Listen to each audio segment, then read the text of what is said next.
Here, hey, you want to see something cool? I mean, like really, really cool?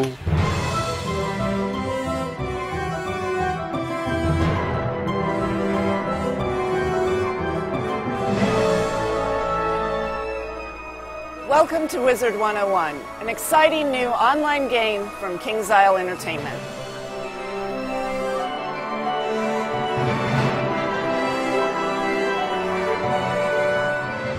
Wizard101 is the flagship product of KingsIsle Entertainment, and as a startup, it's really interesting because a product is the direct result of the people that you have working on it. And in our case, we've built a really interesting and diverse mix of individuals that are all incredibly talented, incredibly passionate, and incredibly good at their jobs.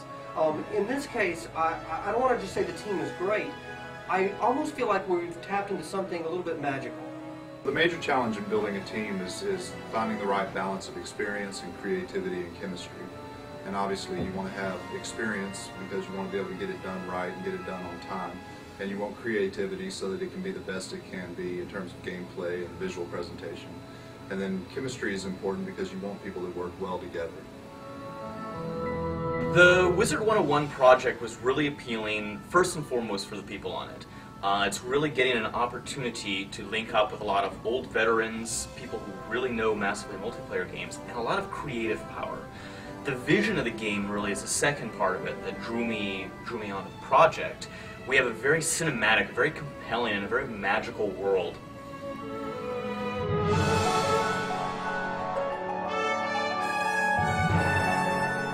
In the heart of Wizard City lies Ravenwood College, a collection of schoolhouses each dedicated to a different style of magic. The entire universe of Wizard City is set up along a thing called the Spiral. The Spiral actually starts in Wizard City, and it spreads from there to every other world that ever has been or ever could be, anything you can possibly imagine. The forces of evil are pressing in on Wizard City and attempting to destroy it. So in order to deal with this threat, Merle Ambrose and the other professors got together and came up with a plan. The plan was to start searching along the Spiral to find a student of enormous potential. His hope is that he can find you and bring you to Wizard City so that you can help save the world.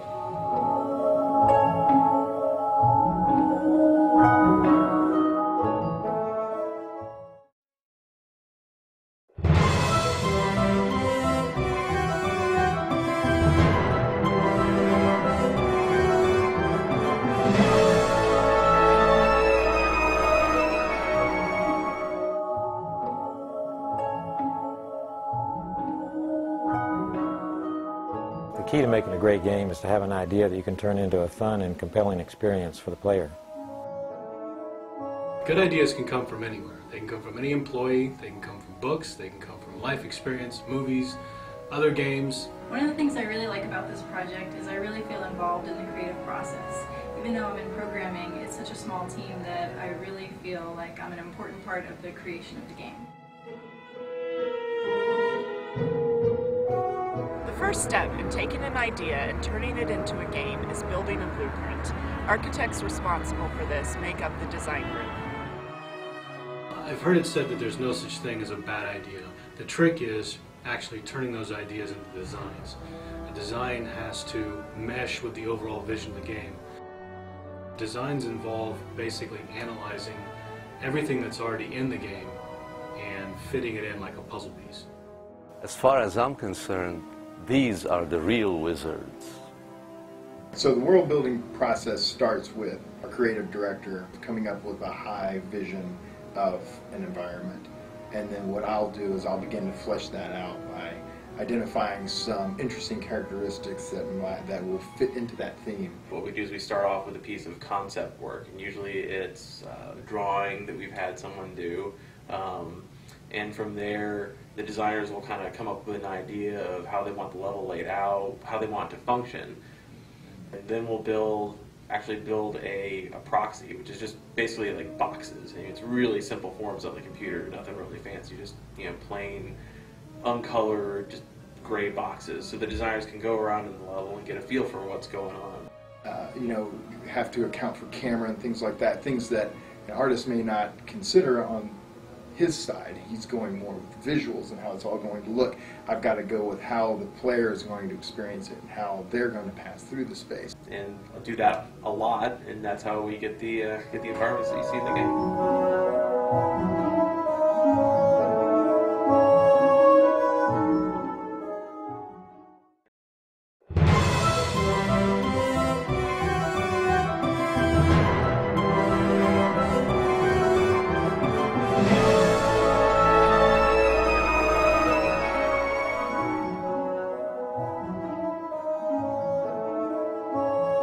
Once the blueprint is established, the art group brings it to life by creating the characters, environments, and special effects that make it a living, breathing world.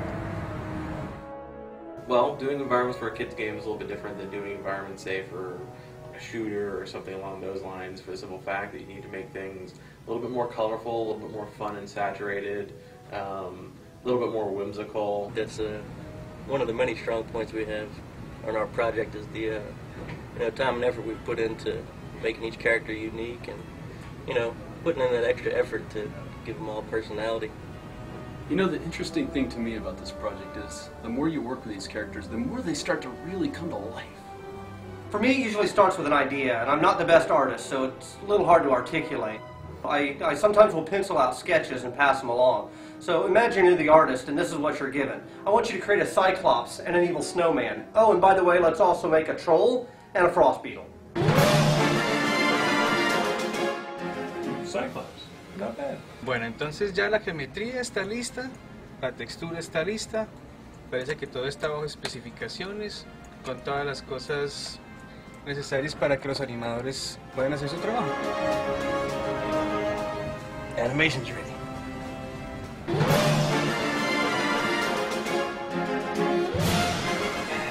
Ready to go in the game?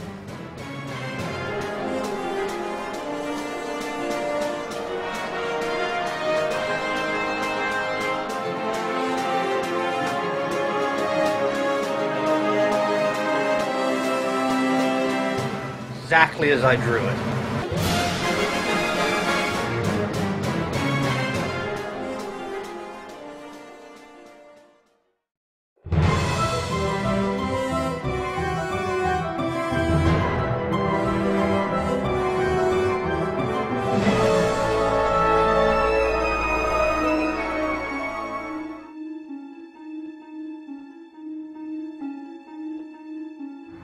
Design and art are tied together by a complex system of rules and technology created by programmers. This is the group that makes it all work.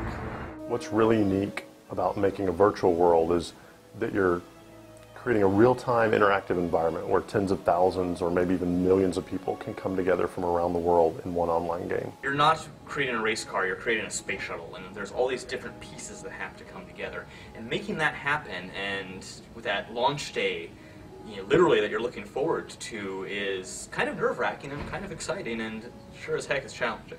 What I find the most rewarding is actually get the great ideas from our team and see them actually working. Being able to play the game and think, oh, we just thought about that and now I see it in game. I love the technical challenge of taking a really compelling game vision, lots of fantastic art, and several 100,000 lines of computer code, and turning that into an immersive virtual reality.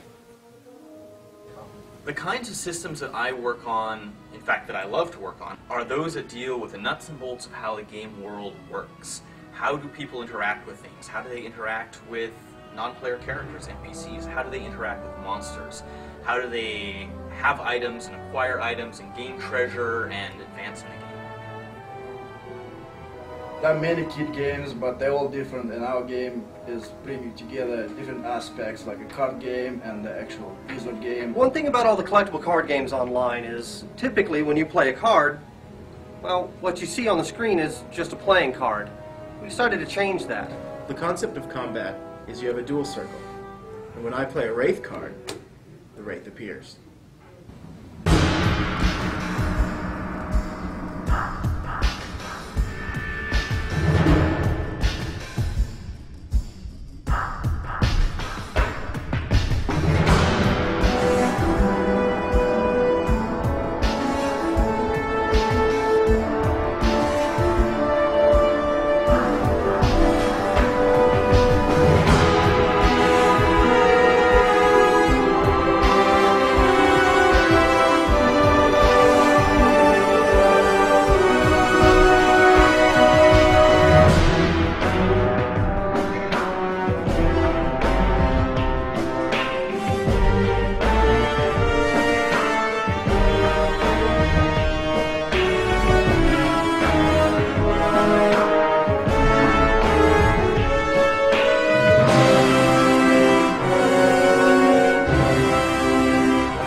So what excites me about Wizard specifically is that I'm the father of 2 children, one of which is a 9-year-old boy. On the games I worked on when I was younger, they were more aggressive first-person shooters and things like that. And I'm at a point in my life where my favorite audience is my son, so I know that he's our target age and that he's really going to love the content that we put together with this. This whole experience is like playing pretend when you're a kid.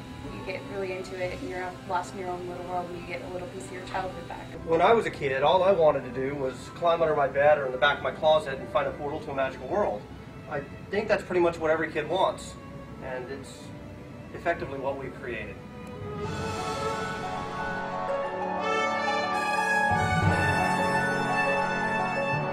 Wizard 101. Classes start soon. Are you ready?